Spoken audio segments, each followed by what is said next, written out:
رب فرماتا ہے لئن شکرتم، اگر تم میرا شکر کرو گے وَلَأَزِيدَنَّكُمْ، تمہیں اور زیادہ عطا فرما دوں گا۔ بے شک بے شک۔ آپ شکر کس چیز پر کریں، اس پر آپ ذہن میری طرف متوجہ کریں۔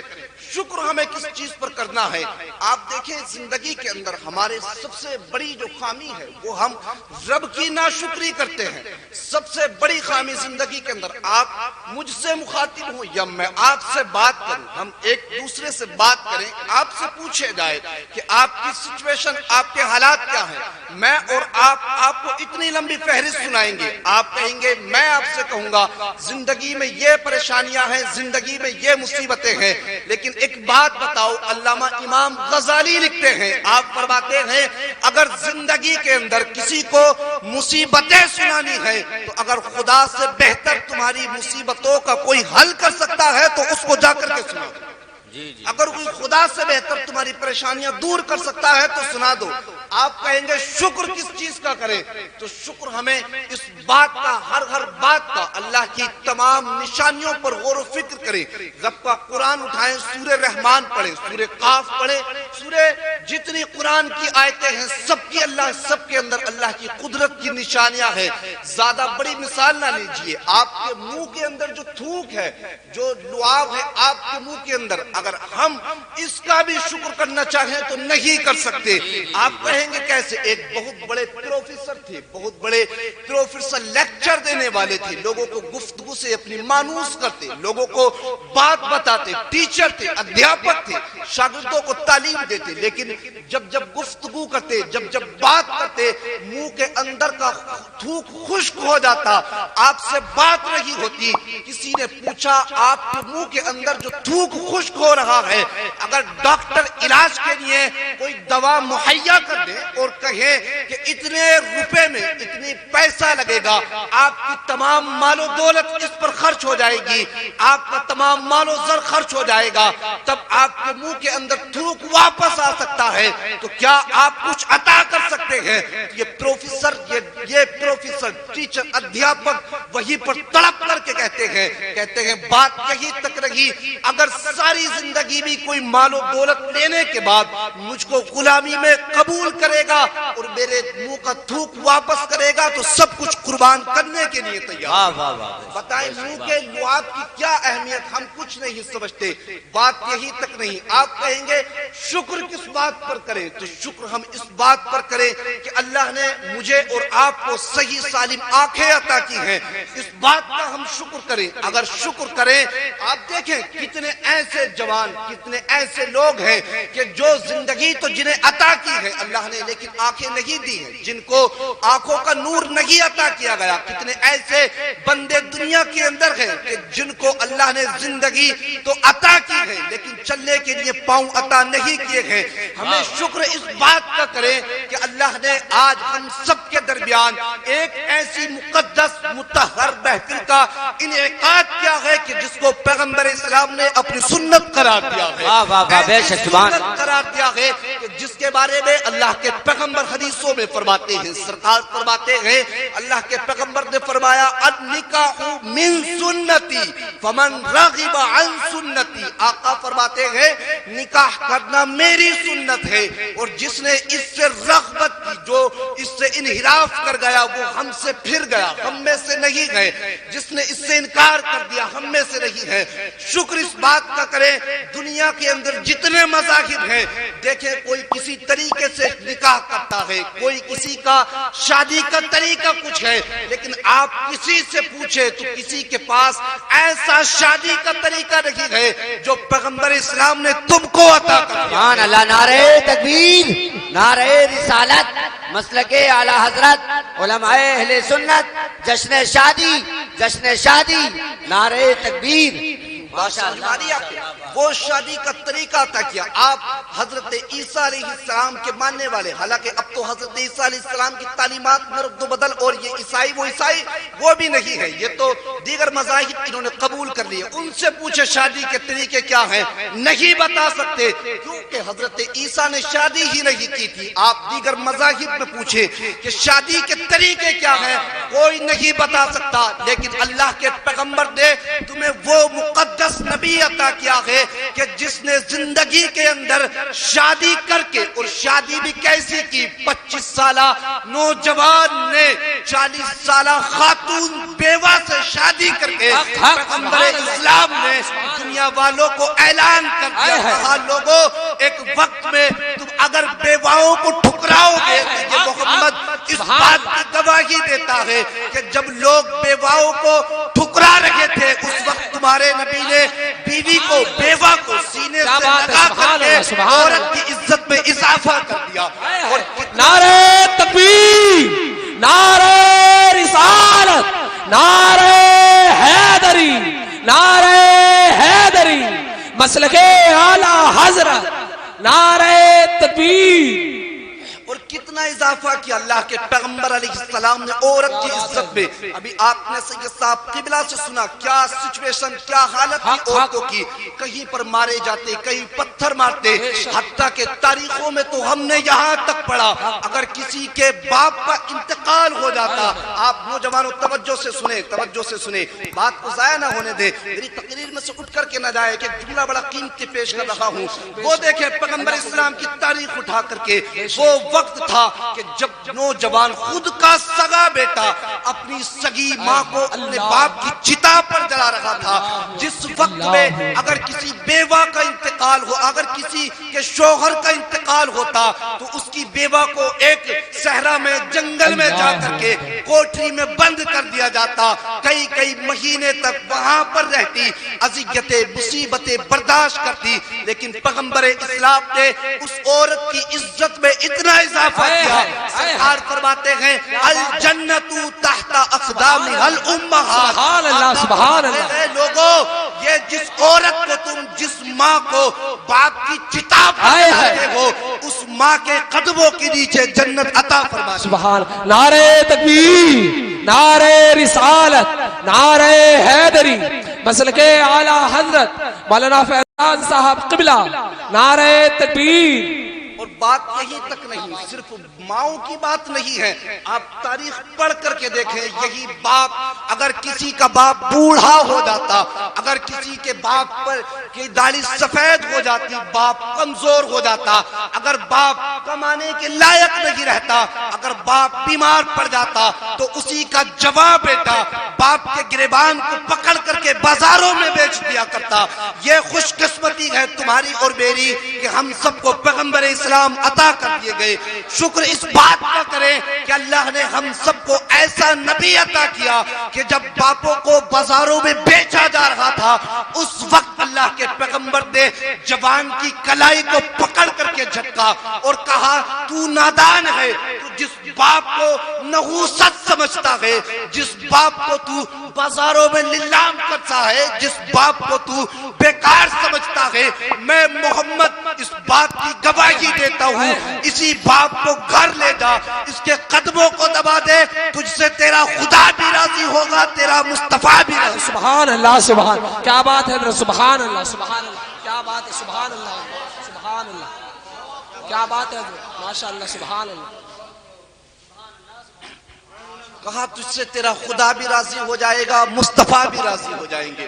تو ہمیں شکر اس بات کا کرنا ہے، بوڑھوں کو، صرف بوڑھوں تک کی بات نہیں ہے۔ آپ دیکھیں جب اللہ کے پیغمبر علیہ الصلوۃ والتسلیم، ہمیں شکر کیا کیا کرنا ہے، جب سرکار دنیا کے اندر ظاہری طور پر تشریف نہیں لے کر کے آئے تھے، آپ دیکھیں مزدوروں کے حالات کیا تھے، جو مزدور طبقہ ہے، چھوٹے طبقے کے لوگ جو غربت کے اندر زندگی گزار رہے تھے، جو محنت و مزدوری کرتے تھے، لوگ ان کو ٹھوکر مارتے، لوگ ستاتے، ظلم کرتے، حتیٰ کہ کسی کے اوپر کوڑے برسائے جاتے۔ اللہ کے پیغمبر علیہ السلام نے دنیا میں آ کر کے مزدوروں کے لیے فرمایا، کہا تم اپنے دلوں کو چھوٹا نہ کرو، جو لوگ سود کھاتے ہیں وہ جہنمی ہیں، جو لوگ اگر بغیر توبہ کیے مر جائیں تو جہنم میں چلے جائیں گے۔ پیغمبر اسلام نے فرمایا القاصر حبیب اللہ، آقا فرماتے ہیں اے مزدوروں تمہیں پریشان ہونے کی ضرورت نہیں ہے، مزدوری تم کرتے ہو،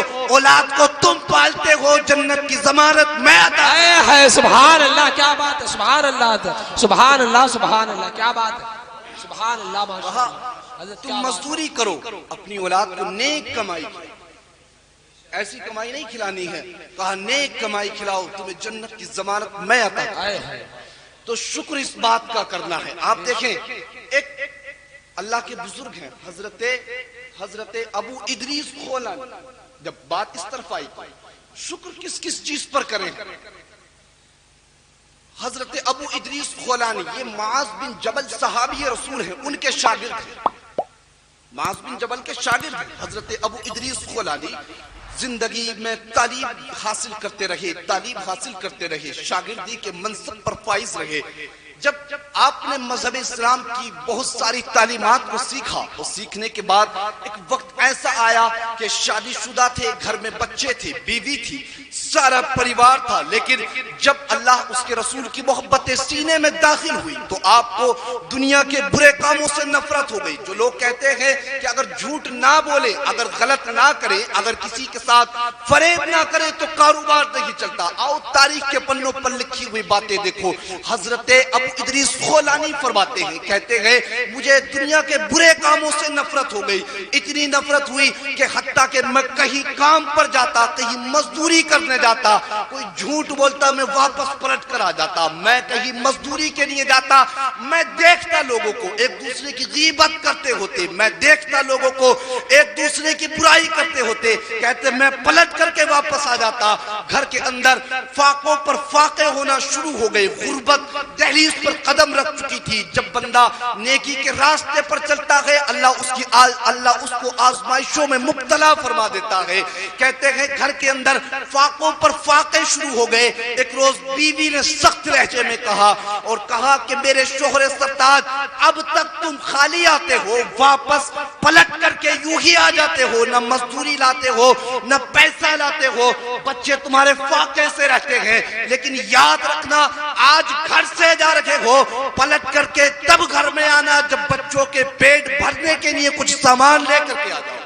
آپ فرماتے ہیں میں گھر سے نکلا، بڑا افسردہ تھا، بڑا شش و پنج میں تھا، گھر سے نکلا، صبح کے کام پر جیسے ہی پہنچا کسی کے پاس جاتا، کوئی جھوٹ بولتا، کہیں کام کرتا لوگ بغاوتیں کرتے، کہیں کام کرتا لوگ ایک دوسرے سے حسد کرتے، کہتے میں کام چھوڑ کر کے آ جاتا، واپس پلٹ کر کے آتا۔ کہا کچھ کام نہیں ملا، صبح سے دوپہر ہو گئی، تھک گیا، کہا میں نہر فرات کے قریب گیا اور نہر فرات کے قریب جا کر تپتی ہوئی ریت پر میں نے اپنے کپڑے کو بچھایا، ادھر ریت تپ رہی تھی، ادھر آسمان کا سورج زمین کو کھلا رہا تھا، ریت بہت تیز ہو رہی تھی، ادھر آسمان سے سورج میرے سر پر لگ رہا تھا۔ کہا اسی تپتی ہوئی ریت ذات میں نے مصلی بچھایا اور میں نے نہر فرات میں وضو کیا، وضو کر کے وہیں پر نیت باندھی اور میں نے سوچا کہ آج دنیا والوں کی مزدوری نہیں ملی تو کیا ہوا، آج خدا کی مزدوری کرتا ہوں۔ اور کہتے ہیں جیسے ہی خدا کی مزدوری میں مشغول ہوا، مصلی بچھا کر کے عبادت میں مشغول ہوا، میں نے نیت باندھی، دوپہر کے وقت سے عصر کا وقت ہو گیا، کبھی رکوع کرتا، کبھی سجود کرتا، کبھی قعود کرتا، کبھی قیام میں ہوتا، ساری دوپہر میرے سر پر گزر گئی، پسینہ سر سے پاؤں تک آ گیا، پریشان ہو گیا، گرمی کی شدت تھی لیکن صبر کر رہا تھا۔ کہا عصر کی نماز پڑھی، عصر کی نماز سے بعد میں رومال میں نے زمین پر بچھایا، ذہن میں گمان کیا کہ بیوی پھر ڈانٹے گی، کہے گی کچھ سامان کیوں نہیں لے کر کے آئے، بچے فاقے سے مرتے ہیں۔ کہا میں نے اس کپڑے کے اندر، رومال کے اندر ریت کو رکھا اور ذہن میں گمان کیا کہ گھر جاؤں گا تو کم سے کم بیوی کو تسلی ہو جائے گی کہ میرا شوہر سرتاج کچھ کھانے کے لیے لے کر کے آیا ہے۔ کہتے ہیں میں کپڑا رکھ کر کے ریت باندھ کر کے گھر کی طرف جیسے ہی بڑھا، اب تک گھر جاتا تھا تو بیوی اور بچے دروازے پر کھڑے ہوتے تھے، بیوی اور بچے دروازے پر کھڑے ہو کر کھانا معلوم کرتے تھے، لیکن آج گیا تو عجیب منظر دیکھا، نہ کوئی دروازے پر ہے نہ کوئی کھانا طلب کر رہا ہے۔ کہتے ہیں میں جیسے گھر کے اندر داخل ہوا، بیوی کو آواز دی، پوچھا بچے کہاں گئے؟ کہا بچے کھانا کھا کر واپس باہر گھومنے گئے ہیں۔ کہا چشو پج میں پڑ گیا۔ بیوی نے کہا شوہر سرتاج دسترخوان لگاتی ہوں، ہاتھ دھو کر آؤ تمہارے لیے کھانا تیار ہے. کہا بیوی کھانا لے کر کے آئی. جملے پر غور کرنا, میں نے بیوی کو چہرے کو دیکھا اور کہا میری شریک حیات تو تو بہت نیک ہے, بہت پارسا ہے, تو ایک بات بتائی کھانا کہاں سے آیا ہے؟ بیوی نے حسرت بھری نگاہوں سے دیکھا اور کہا میرے شوہر سرتاج, نہ جانے تم آج کس کریم کی مزدوری کرنے گئے تھے کہ تم بعد میں واپس آئے ہو. اس کریم نے تمہارے بچوں کی بھوک کا انتظام پہلے فرما دیا. نعرہ تکبیر, نعرہ رسالت, نعرہ حیدری, مسلک اعلی حضرت مولانا فیضان صاحب قبلہ, نعرہ تکبیر. کہا اللہ کریم نے تمہارے بچوں کی بھوک کا انتظام پہلے فرما دیا ہے. کہا اتنا سنا تو میں نے رب کا شکر ادا کیا, اور شکر ادا کرنے کے بعد بیوی نے پھر ایک جملہ کہا. بیوی نے کہا میرے شوہر سرتاج پہلے سے ہی اتنا کھانا موجود ہے, اس رومال میں کیا لے کر کے آئے ہو؟ کہا میں خاموش ہو گیا. بیوی گئی قریب رومال کے, اور جیسے ہی رومال کو کھولا تو عجیب منظر دیکھا. بیوی دیکھ رہی تھی کہ میں جس رومال کے اندر ریت باندھ کر کے لے کے آیا تھا, اللہ نے اپنی قدرت سے اسی رومال کو ہی, اسی رومال کی ریت کو ہیرو میں تبدیل ہے. سبحان اللہ, سبحان اللہ, کیا بات ہے. رومال کی ریت اللہ نے ہیرو میں تبدیل فرما دی. کہا رب کا شکر کرنے لگا. آج بھی اگر ہم شکر گزار بن جائے, آج بھی ہم اللہ کے فرما بردار بن جائے, تو پھر دیکھیں اللہ کی رحمتوں کا نزول کس طریقے سے ہوگا. آج دیکھیں کتنی ناشکری کرتے ہیں. آج اللہ نے سب کچھ عطا کیا ہے, یہی شادی بیاہ آپ کیا سمجھتے ہیں یہ ہمارے لیے بہت بڑی نعمت ہے. یہ شادی بیاہ کے بعد بچوں کا دنیا میں آنا اتنی بڑی نعمت, اتنی بڑی نعمت کہ آپ ساری زندگی بھی شکرانہ ادا کر سکیں تو نہیں کر سکتے. لیکن حالات معاشرے کے یہ ہے کہ بچوں کی تربیت پہ اہم غور نہیں کرتے ہم. جو بچے اللہ کے پیغمبر علیہ السلام نے تمہیں ایک دین کا ستون بننے کے لیے عطا کیے تھے, انہی بچوں کو آج ہم نے اپنے ہاتھوں سے بگاڑ دیا. انہی بچوں کی پرورش ہم نے صحیح سے نہیں کی. آپ کہیں گے مولانا اور کیسی پرورش کرے؟ بچوں کے نام میں جائیداد کرا دی, بچوں کے نام میں پلاٹ کرا دیے, بچوں کے نام میں بلڈنگیں کرا دی, بچوں کے نام میں موٹر سائیکل کار کرا دی, اور بتاؤ کیسی تربیت کریں گے؟ آپ کو بتاؤ تربیت کیسی ہوگی؟ تربیت ایسی ہمیں کرنی ہے. آج دیکھیں کیا حالات ہیں ہمارے معاشرے کے بچوں کے. یہی بچہ جب جوان ہوتا ہے کہ جس کی تم نے پرورش کی تھی, بتاؤ اگر تمہاری پرورش صحیح تھی تو پھر بتاؤ بوڑھے باپ کو دھکے مار کر گھر سے باہر کیوں نکالتا ہے؟ بتاؤ یہی اولاد ہفتے ہفتے کیوں بانٹتی ہے کہ ایک ہفتہ فلاں بیٹا کھانا کھلائے گا, ایک ہفتہ باپ کو یہ بیٹا کھانا کھلائے گا. بتاؤ تمہاری تربیت غلط نہیں ہے تو پھر کیا ہے؟ آپ کہیں گے اگر تربیت پھر کیسے کرے؟ آج جو تم سے اور ہم سے تربیت ہوتی ہے وہ تربیت یہ کرتے ہیں, کبھی کسی میاں کے پاس تعویذ کے لیے چلے گئے اور کہا کہ بیٹا بگڑ چکا ہے, بچے کی شادی ہوئی تو بیٹا بگڑ گیا, اس کے لیے تعویذ ایسا دو کہ بیٹا پلٹ کر کے واپس آ جائے. آپ بتاؤ اگر آپ لیچی کے درخت پر تعویذ باندھ دو گے تو کیا لیچی کے درخت سے آم نکلنا شروع ہو جائیں گے؟ کبھی نہیں ہو سکتا. پھر کہیں گے کہ تربیت کیسے کرے؟ تو تربیت ہمیں ایسے کرتی ہے جو مصطفیٰ نے طریقہ سکھایا ہے, جو مصطفیٰ نے آقا فرماتے ہیں, پیغمبر اسلام نے فرمایا جب تمہاری اولاد 7 سال کی ہو اسے نماز کا حکم دو, جب تمہاری اولاد 10 سال کی ہو جائے اس کو مار کر کے نماز پڑھاؤ. آپ فرمائے کہیں گے بچے تو نماز کے لیے نہیں جاتے, آپ کیوں پڑھوائے؟ جب باپ نماز نہیں پڑھتا تو بیٹا کیسے پڑھ سکتا ہے؟ آپ بتائیں تو صحیح, جس کا باپ جوا کھیلتا ہو تو بتائیں اولاد پھر کیا کرے گی؟ آتا ہے امام غزالی تصوف کے بڑے امام ہیں, آپ لکھتے ہیں یہ بچے جو ہوتے ہیں یہ ماں باپ کا راز ہوا کرتے ہیں. جو ماں باپ چھپ کر کے کرتے ہیں اولاد ظاہر میں کرنا شروع کر دیتی ہے. یہ ہمارے اولادوں کی سچویشن ہے. اولادوں کی تربیت کیا کی ہم نے؟ کیا یہ ہماری تربیت ہے؟ کیا ہم اس کو زندگی سمجھتے ہیں کہ صبح کو اٹھے, دوپہر کا کھانا کھایا, شام تک کام کیا, واپس پلٹ کر کے آئے اور سو گئے؟ کیا اس کو زندگی کا نام ہے؟ یا بچوں کے نام جائیداد کرا دینا اس کا نام تربیت ہے؟ اس کا نام قطعاً تربیت نہیں ہے. اگر تربیت سیکھنی ہے تو سنیں تربیت کیا ہے. تربیت یہ ہے، حضرت ایک بزرگ ہے اللہ کے بڑے پائے کے بزرگ ہیں، آپ فرماتے ہیں عمر شریف تقریباً کہتے ہیں 10 سال کی تھی میری ماں مجھ سے کہتی بیٹا نماز پڑھا کر، بیٹا نماز پڑھا کر. کہتے ہیں میں بچوں میں کھیلنے چلا جاتا، نمازوں پر نمازیں قضا کر دیتا. ایک روز ماں روٹیاں پکا رہی تھی، نماز کا وقت قریب ہوا، ماں نے پکڑا، اسی چمٹے اور پھکری سے مارنا شروع کر دیا. اتنا مارا، کہا ماں کے کلیجے کو چپٹ گیا اور کہا ماں تو مجھے نہ مار، میں نمازیں پڑھوں گا. آپ کہتے ہیں ماں کی اس مار نے، ماں نے اس دن مارا تھا، 40 سال کی زندگی ہو گئی، نمازیں پنجگانہ کے ساتھ ساتھ نماز تہجد بھی قضا نہیں.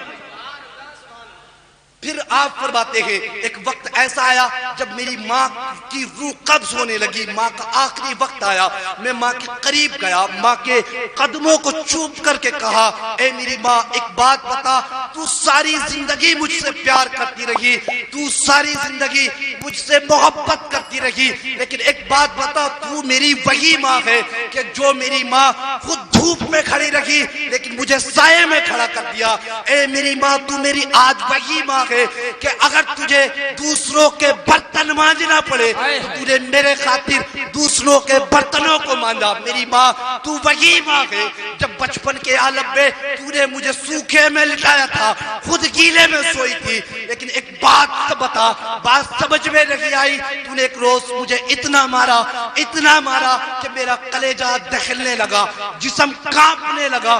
تو نے اس بات کی پرواہ بھی نہیں کی کہ تیری روٹیاں جل جائیں گی.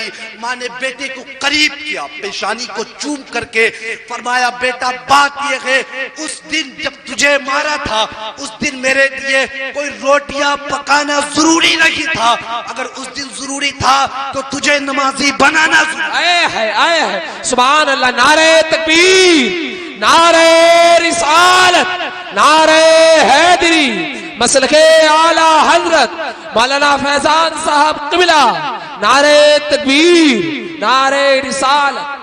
اولادوں کی تربیت کرو، بچوں کی پرورش کرو. لوگ کہتے ہیں مدینے کے صحابہ بہت بے مثال ہیں، بے شک صحابہ بہت بے مثال ہیں، یہی ہمارا عقیدہ ہے. وہ صحابہ جن کے بارے میں اللہ کا مقدس کلام کہتا ہے رضی اللہ عنہم ورضوا عنہ، اللہ فرماتا ہے رب ان سے راضی ہے، وہ خدا سے راضی ہے. وہ مقدس صحابہ جانتے ہو کیسے مقدس ہوئے؟ صرف صحابہ ہی مقدس نہیں ہے، صحابہ کی بیویاں بھی مقدس ہے، ان کی اولادیں بھی مقدس ہیں. آپ تاریخ پڑھ کر کے دیکھیں، ایک جنگ کی تیاریاں کی جا رہی تھی، جنگ میں کوئی ماں اپنے بیٹے کو پیش کرتی مصطفیٰ کی بارگاہ میں، کوئی ماں اپنے لخت جگر کو پیش کرتی اور عرض کرتی آقا یہ میرا بیٹا ہے، آپ جنگ میں لے کر کے جائیں. یا رسول اللہ یہ آپ کے ساتھ میں لڑے گا. اسی اسنا میں ایک ایسی ماں، ایسی بہن آئی مصطفیٰ کی بارگاہ میں جس کے ہاتھ میں تقریباً 2.5 سال کا بچہ تھا. عرض کی آقا آپ جنگ میں جا رہے ہیں، یا رسول اللہ اس بیٹے کو لے جائیں گے. مصطفیٰ نے دیکھا تو سرکار فرماتے ہیں اے میری صحابیہ ایک بات بتاؤ، جنگ کے اندر بچوں کا کچھ کام نہیں ہے. جملے کو تختیہ دل پر نوٹ کر لینا. عرض کرتی ہے یا رسول اللہ میں جانتی ہوں بچوں کا جنگ میں کچھ کام نہیں ہے، لیکن آقا ایک بات بتائے، جنگ کے اندر تو تیر بھی ہوتے ہیں، تلواریں بھی ہوتی ہیں. یا رسول اللہ آپ کو جنگ میں ڈھال کی ضرورت پڑے گی. یا رسول اللہ اگر کوئی آپ کی جانب تیر آئے گا تو یا رسول اللہ تیر کو روکنے کے لیے ڈھال کی ضرورت پڑتی ہے، لیکن آقا آپ میرے بیٹے کو لے جائیں اور میرے بیٹے کو ڈھال کی جگہ استعمال کریں. عرض کرتی ہے آقا جب آپ کی جانب کوئی تیر آئے تو یا رسول اللہ وہ تیر آپ کے نہیں لگے، میرے سینے کے، میرے بیٹے کے سینے میں لگ جائے. سبحان اللہ، سبحان اللہ. آپ کے تیر بعد میں لگے، بیٹے کے سینے میں تیر پہلے لگ جائے. یہ تربیت تھی ہماری اسلاف کی، ہمارے بزرگوں کی، بیویوں کی، یہ تربیت تھی بچوں کے لیے. لیکن آج دیکھیں ہم کس ماحول میں زندگی کو گزار رہے ہیں. وہ علامہ اقبال نے اپنے دور میں کہا تھا کہ وہ معزز تھے زمانے میں مسلمان ہو کر ہم خوار ہیں تاریخ قرآن ہو کر بتائیں۔ علامہ اقبال تو اپنے وقت میں کہہ گئے کہ علامہ اقبال کہتے ہیں نہ سب لوگ ہیں تو مٹ جاؤ گے اے ہندی مسلمانوں، تمہاری داستانیں تک نہ رہیں گی داستانوں میں۔ آج دیکھیں گھروں کے ماحول، ہمارے گھروں کے اندر وہ ایکٹنگ چلتی ہے جو سیریل پر دیکھی جاتی ہے، وہ ایکٹنگ ہمارے گھر کے اندر داخل ہو چکی ہے۔ ہمارے گھر کی ماں اور بہنیں بچے سے لے کر بڑے تک سب کے حالات اللہ ماشاءاللہ یہی ہیں۔ ہم زندگی اس کو سمجھتے ہیں جو غیر زندگی گزار رہے ہیں، جبکہ اس کا تمہاری زندگی سے کچھ مطلب نہیں ہے، وہ تو خود جہنمی ہے۔ تو بتاؤ تمہیں جنت میں کیسے لے کر کے جا سکتے ہیں؟ اللہ مقدس کلام میں ارشاد فرماتا ہے، رب فرماتا ہے یا ایھا الذین آمنوا قوا انفسکم، آخری آیت تک رب فرماتا ہے اے ایمان والو خود بھی اس جہنم کی آگ سے بچو جس کا ایندھن انسان اور پتھر ہے۔ اب بتائیں آپ میں کتنے باپ، کتنے دادا، کتنے بھائی بیٹھے ہیں؟ بتائیں کوئی اپنے دل پر ہاتھ رکھ کر کے کوئی گوارا کرتا ہے کہ ہماری اولاد جہنم میں چلی جائے؟ کوئی گوارا نہیں کرتا۔ اگر کوئی گوارا نہیں کرتا، اگر کوئی اس بات کو پسند نہیں کرتا تو پھر ہمیں رب کی دہلیز پر آنا پڑے گا۔ اس کی دہلیز سے آج بھی آوازیں آتی ہیں۔ وہ رب قرآن میں فرماتا ہے یا ایھا الانسان ما غرک بربک الکریم، وہ رب فرماتا ہے اے انسان بتا وہ کون سی چیز ہے جس چیز نے تجھ کو تیرے رب کریم سے دور کر دیا۔ بتائیں کہاں زندگی ہم گزار رہے ہیں؟ کیا ہم نے اپنے معاشرے کی حالت بنا رکھی ہے؟ نہیں، یہ زندگی رہی ہے۔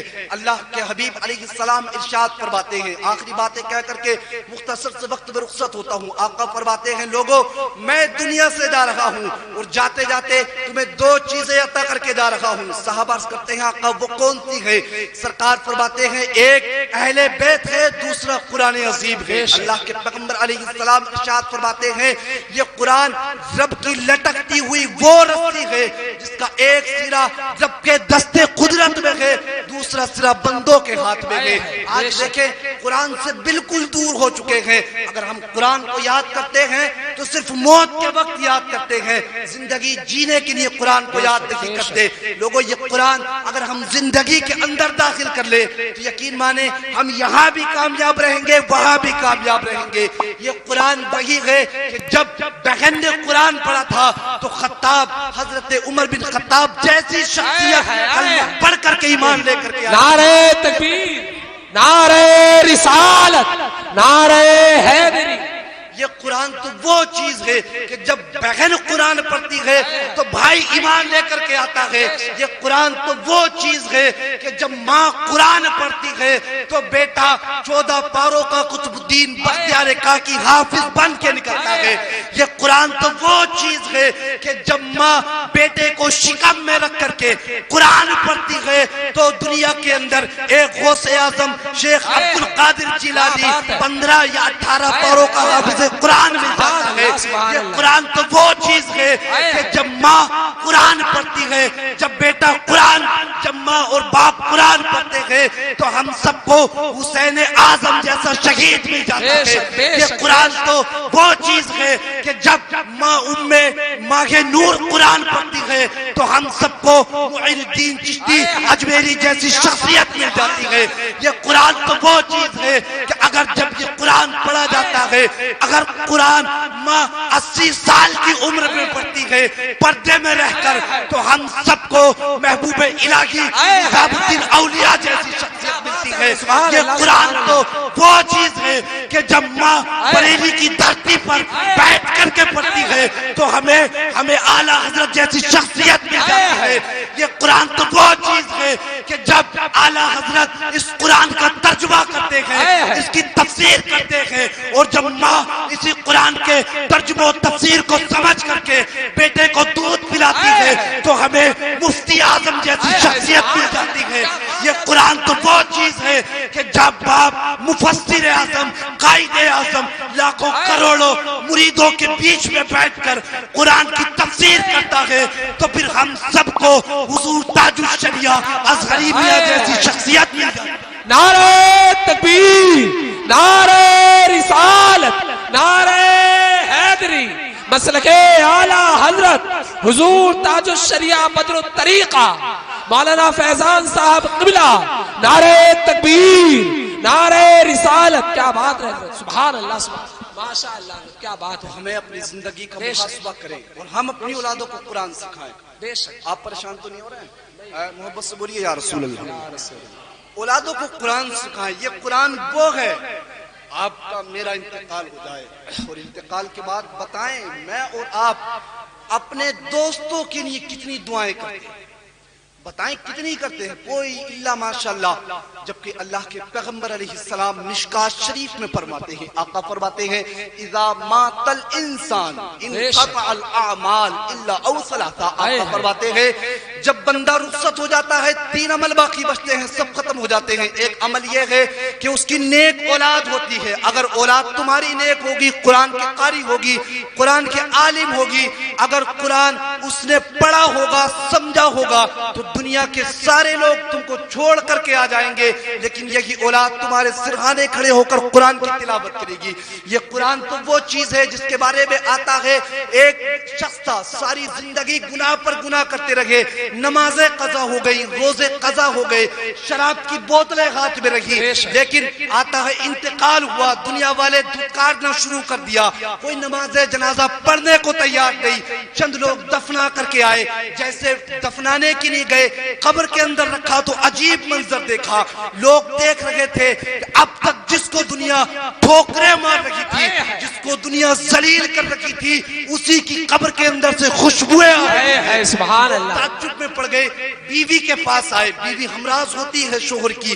کہا بات بتاؤ، شوہر تو تمہارا گناہگار تھا، لیکن اس کی قبر کی مٹی سے خوشبوئیں کیوں آتی ہیں؟ اس کی بیوی نے پردے کی آڑ سے کہا بات ٹھیک ہے، شوہر گناہگار تھا، شوہر گناہ کرتا تھا، نمازوں پر نمازیں قضا کرتا تھا، لیکن جیسے ہی ہوش میں آتا تھا ترنت غسل کرتا تھا، غسل سے فارغ ہو کر رب کا کلام اٹھاتا تھا اور رب کے قرآن کو کھول کر کے انگلی پھیرتا جاتا تھا اور روتا جاتا تھا اور عرض کرتا تھا مالک میں نہیں جانتا اس قرآن میں کیا لکھا ہوا ہے، لیکن جو بھی لکھا ہوا ہے سچ لکھا ہوا ہے. سبحان اللہ، سبحان اللہ، کیا بات ہے حضرت، سبحان اللہ. صدقے میں اللہ پاک نے میرے شوہر کی مغفرت فرماتی ہے.